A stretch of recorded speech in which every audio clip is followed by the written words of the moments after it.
Hey guys, this is Tacho here, and today I'm going to be giving you guys my recommendations for the top 10 4-star and 3-star units to merge up to plus 10. It's really important that you have a plus 10, either a 4-star or a 5-star unit, to help your score and help you stay in tier 20. And these units are very easy to summon on banners, seeing as how they can come as 3 stars or 4 stars. So you're going to be getting a lot of copies of these guys, and it's really a good idea to dump any extra feathers you have onto them so you can get as many merges as possible. And another really nice thing about these units is that even if you are a whale and you have a lot of the 5-star exclusive units already at plus 10, none of these units are really outclassed, even if we're looking at the entire roster of the game as a whole. So they're all very endgame capable, and even if you are a whale, it is highly recommended that you have a couple of these guys at plus 10. So my only stipulation for today is that we're not counting Tempest Trial or Grand Hero Battle units, and that is because you can't really merge any of them up to plus 10. So we're only talking about the summonable 3-star and 4 stars here. So let's go ahead and get started. My first unit of the day is going to be Cecilia. Now, Cecilia is one of only 2 green tome horses, the other one being Gunthra, of course. But Cecilia for a long time was the only one, and a lot of people actually agree that Cecilia has a superior stat line to Gunthra. Of course, Gunthra has her own exclusive skills that make her really stand out, but arguably Cecilia does excel in roles that Gunthra cannot. And because she defaults with the Grand Raven Tome, you could easily just build her up as a Reinhardt and Brave Lyn check. So she has that going for her. Also, being a horse unit, she's getting plus 6 to all stats potentially, so long as you have her on a cavalry team. And I would say probably the best thing about Cecilia is the fact that she has effectively 5 range of attack. So being a horse unit with a ranged weapon is really going to let her get to those opponents as fast as possible and lay down the pain. And if you're running the Grand Blade set on her, that's really going to help you out. But of course, like any unit, she does have her flaws, and her low BST really hurts, because even at plus 10, Cecilia's score will not be as high as some of the other units on this list. And her speed stat is a little bit on the low side, so if you're using her with the Blade Tome setup, it will be hard for her to double certain opponents. But overall though, Cecilia is a very solid unit, and one of the best easy to obtain units in the game. So highly recommended to try and plus 10 her if you can. Our second unit of the day is going to be Cherche. Now Cherche is a flying unit, and she has ridiculous HP, attack, and defense stats. So she's not bad as a tank, and due to her high HP, it can be very easy for her to panic ploy certain opponents. So she's really helpful to have if you're running a flyer team, or if you're just running her on any old team. And of course, being a flying unit, she can have guidance, so that's going to help pivot your units around and get them where they need to be. And all you really need to do is stick a Brave Axe on Cherche, and she's going to be one of the strongest player phase units in the game, thanks to that massive attack stat of hers, and also the ability to fly over any obstacle. So it's very easy to show off her strengths, and a lot of her issues come on the enemy phase, where her low speed and low res make it easy for tome units to finish her off, even if she has the color advantage on them. And of course she is weak to bows, so her high defense stat will not really save her against those types of opponents. But her player phase more than makes up for it.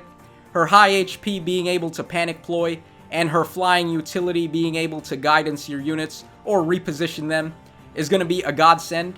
So Cherche is actually one of my favorite units on this list overall, and I would highly suggest trying to get some merges on her if possible. Following up Cherche, we have Cordelia here, another flying unit. Cordelia has a really nice stat line with 35 attack and 35 speed, and she is one of the best Fire Sweep Lance users in the game thanks to that. Of course, also being a flyer and being able to fly over any obstacle and just get right to the opponent's face and hit them with the Fire Sweep Lance makes her a real big threat on the player phase. And pretty much every benefit that I said to using Cherche also applies to Cordelia.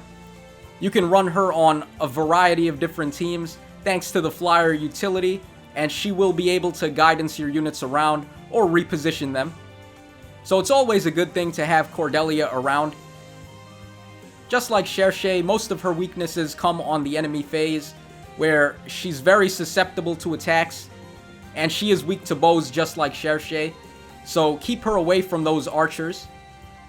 And another thing about Cordelia that does not really apply to Cherche is that there's a lot of Blue Lance flying units in the game that are also very good, such as Volter and Tana.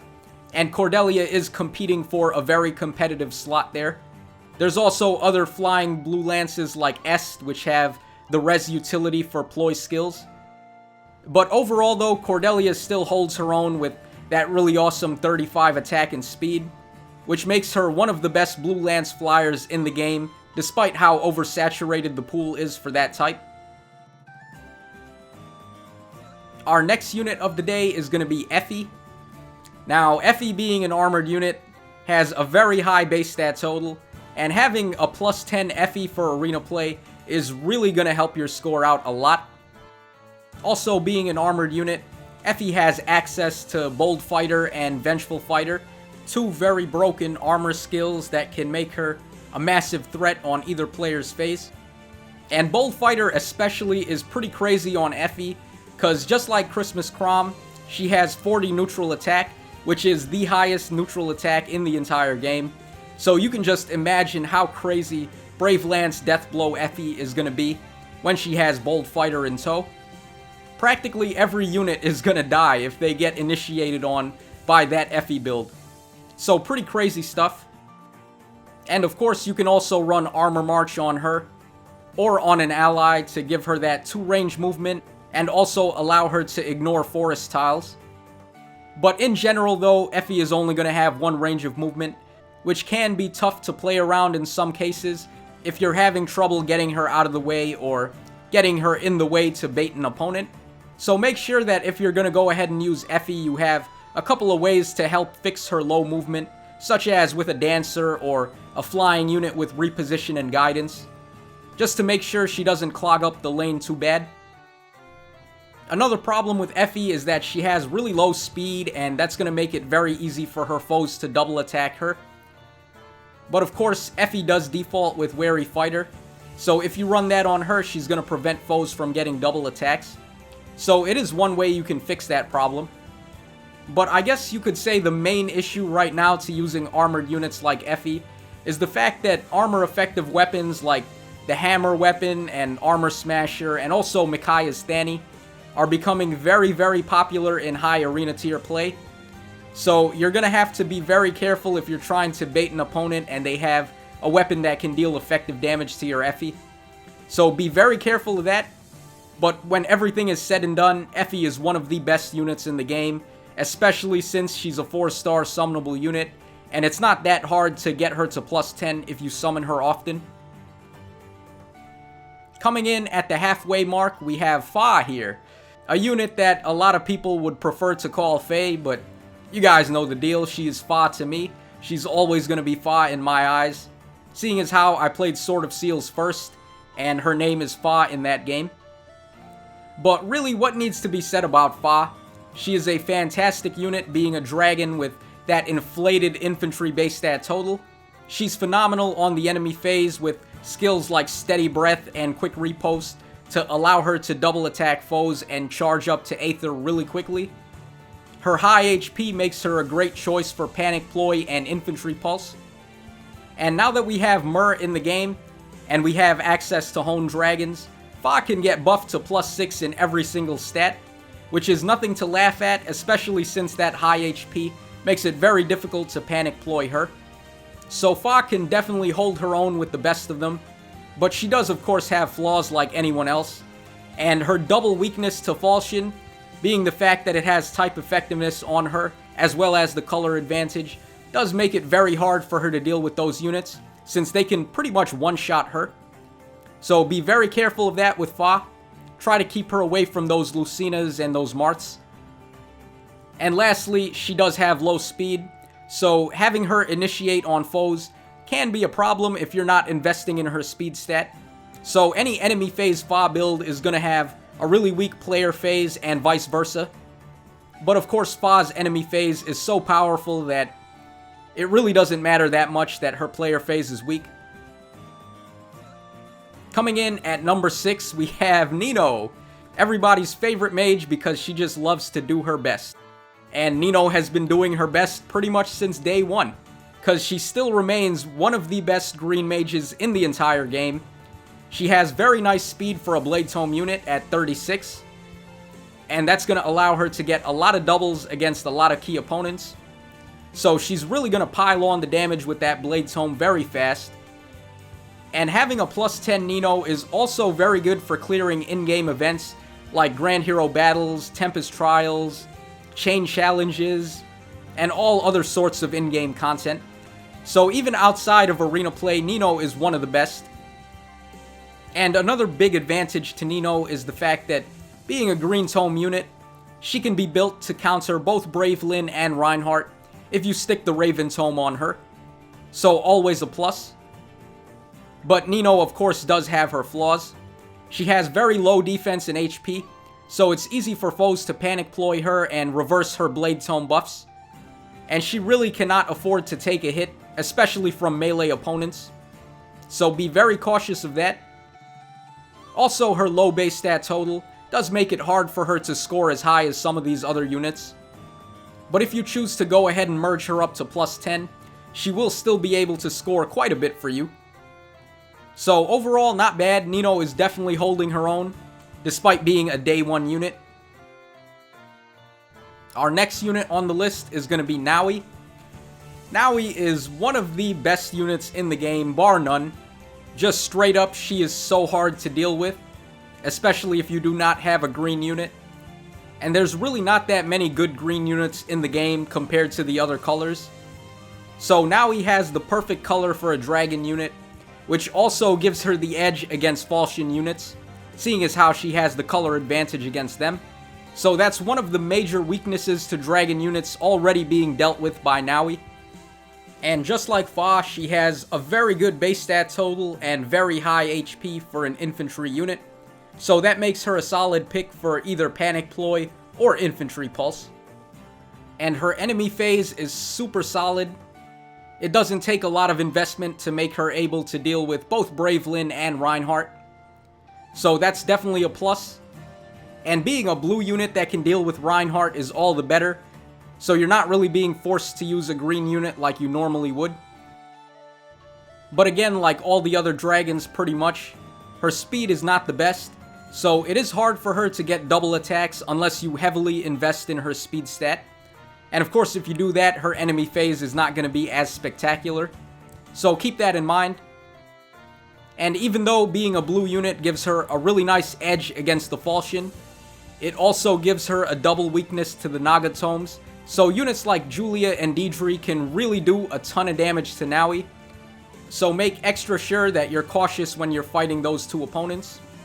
And make sure that you keep Nowi out of harm's way from them. Coming in at number 8, we have Olivia, the only free-to-play dancer in the entire game. So already that gives Olivia a very big incentive for you to try and plus 10 her.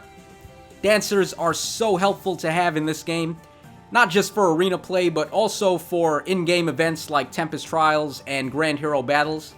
Just giving another unit an extra turn is so powerful in a gacha game, where most people are going to be limited on how many good units they have. So just having one good unit and giving them a second turn is already a massive bonus to using Olivia.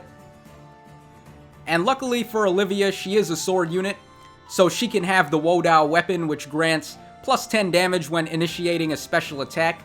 And because she's infantry, she can combo that with Wrath. So despite the fact that she has a low attack stat, she can still deal quite a bit of damage to the opponents if she triggers a special on them. So a nice little trick for her to still manage to deal damage in that rare event where you need her to actually fight. But of course, like any dancing unit, she has a low base stat total. So even at plus 10, her score is not going to be as high as some of these other units on this list. So keep that in mind. And even though she can have Wrath and Wodao, her low attack is still quite a bit of a problem and it hinders her on offense. Also, because her defenses and her HP are not really that spectacular, she's going to have a hard time on the enemy phase if she's trying to bait anything that's not a green unit. So be very careful when using Olivia. All you really want her for is dancing and giving someone else a second turn. But you can build her in certain ways to have her pull out the pocket aces if you need her to fight somebody. Alright, coming in at number 9, we have a unit who needs absolutely no introduction. Reinhardt, the Thunder's Fist, aka the second coming of Thrud. This guy is an absolute nightmare when it comes to the player phase, because he has access to the only Brave Tome weapon in the entire game. And because a lot of units have way more defense than res, having a Brave Tome weapon is so effective that he can just one-shot most opponents on his phase with that consecutive attack. And even a lot of green units that have color advantage on him still have a hard time baiting him, and it's not hard for him to just cut right through them. So Reinhardt is definitely a contender for one of the strongest units in the entire game when it comes to player phase. Another big reason for that is the fact that he is a ranged cavalry unit, so he has the highest reach in the game at 5 spaces, making it very easy for him to reach his foes and just completely annihilate them with that dire Thunder Tome. But sadly, he does have low HP, so foes will not have too hard of a time panic ploying him. And just like other ranged horses, his base stat total is very low, so even at plus 10, Reinhardt is not going to be able to score as high as some of these other units. And another problem with him is the fact that Dire Thunder is giving him minus 5 speed, so his already low speed is just going down even further, and that means that pretty much everyone and their grandma is going to be able to double attack Reinhardt. So despite the fact that he does have workable defenses after Fortify Cavalry, the fact that everybody can double attack him just throws any possible enemy phase for him out the window. But overall, Reinhardt has pretty much solidified himself as one of the best units in the entire game. He's an unbelievable asset to have for Tempest Trial and Grand Hero Battle maps, making him one of the best choices to clear in-game content. And there's really not much else to be said.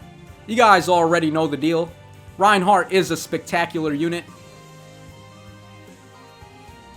Now, the final unit on this list is going to be Adult Tiki.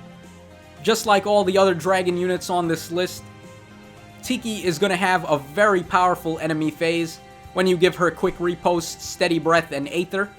So it's very easy for her to bait a lot of opponents, especially Brave Lyn, which a lot of people have trouble with. So that's always a plus. And Tiki also has the color advantage against the Nagatomes, so she has a better matchup against Julia and Deidre than some of the other dragon units. And another really cool thing about Tiki is that she defaults with Lightning Breath just like Nowi, so you don't have to worry about sacrificing a 5-star unit to get that optimal weapon on her. So very good stuff. But sadly, Adult Tiki does have a couple of problems that some of these other dragon units do not. The first one being the fact that she does not get the inflated base stat total for being a dragon type unit. Her base stat total caps out at 157, and Fa and Nowi have a 163 base stat total. So they do score a little bit higher than she does, and she also has competition from her younger self, seeing as how young Tiki has that 163 base stat total, as well as a higher speed stat which can be worked with. So the younger Tiki does have a couple more build options than Adult Tiki has. But Adult Tiki definitely has the edge over young Tiki, seeing as how it's not that hard to summon her as a 3-star or a 4-star. So you're going to be getting merges on her way faster. And because of that, she's going to be a whole lot more useful to you earlier on. So that's it for my top 10 units in the 3-star and 4-star pool to merge up to plus 10. Now, we're going to go into a couple of honorable mentions that are also pretty viable plus 10 units here. But they do have a couple of issues that the other units I listed did not. So we're going to start things off with Draug, Sheena, and Gwendolyn. Since all three of them are armored units, they have very good base stat totals, and they also have very good defenses, so it's not hard to build them as bait units, and they're going to be very helpful to you in arena play, especially for high scoring. But what really makes them a little underwhelming is the fact that all three of them are very outclassed by other armor units that share the same color as them. So in the case of Draug, he has to compete with Zelgius and the Black Knight. Now Draug can get plus 10 unlike the Black Knight, so he does have the edge there. But when it comes to Zelgius, it's just way too much. Zelgius has Alondite, Black Luna, and Warp Powder, none of which Draug can have, so there's just no way Draug can compete. In the case of Sheena, she has to compete with Hector and Amelia, as well as Christmas Crom and Christmas Lissa, and all of those units have better tools to work with than Sheena. And finally, in the case of Gwendolyn, she really just can't even compete with Effie, who is also another summonable 4-star unit. And then there's always Christmas Robin, who is yet another really good unit in the same color. So that's my main issue with these three. Also, we have Soleil, Corrin Female, and Tharya. Now, Tharya is pretty much just a red Nino. She is a Blade Tome unit, and she has some pretty good speed. But she's not quite as fast as Nino, and she's only summonable as a 4-star, whereas Nino is summonable as a 3-star. And it's generally just better to have a green tome unit rather than a red tome unit, seeing as how the green tomes have color advantage against Reinhardt. So that's mainly why Tharya did not make the cut for the top 10. When it comes to female Corrin, she has a low base stat total, just like adult Tiki does, and she really cannot compete with Nowi when it comes to the enemy phase. What's really nice about Corrin Female though is that she has the highest speed for a dragon unit, so there's a couple of really interesting builds you can run on her that still make her quite effective. But when you're playing in the arena, most of your kills will come on the enemy phase, so having a bait unit like Nowi is just a little bit better. And Soleil was recently added to the 4-star pool, so not many people have stocked up on copies of her just yet, but she boasts the highest attack and speed combination of any red sword unit in the entire game at 38 and 35, so she pretty much just kicks Hana to the curb, beating out Hana's 35-35, and she comes with the Fire Sweep Sword, which is a very excellent weapon to have. Soleil also has a very nice base stat total for an infantry unit, so if you were to invest in merges on her, she would be a very viable unit for you. But sadly, being an infantry unit with only 3 reach, the other top 10 options do outclass her when it comes to the player phase, seeing as how they have more range than she does, or they can just output way more damage. So that's why I'm leaving her as an honorable mention. And that's pretty much it for the video, guys, so hope you enjoyed it. Definitely feel free to comment down below and let me know if you think I was wrong or right about some of these choices. I'll definitely look into it and see what you have to say. So as always, guys, this is Tacho signing out. Hope you guys enjoyed the video, and as always, cheers, have a great day, and I'll catch you guys in the next one.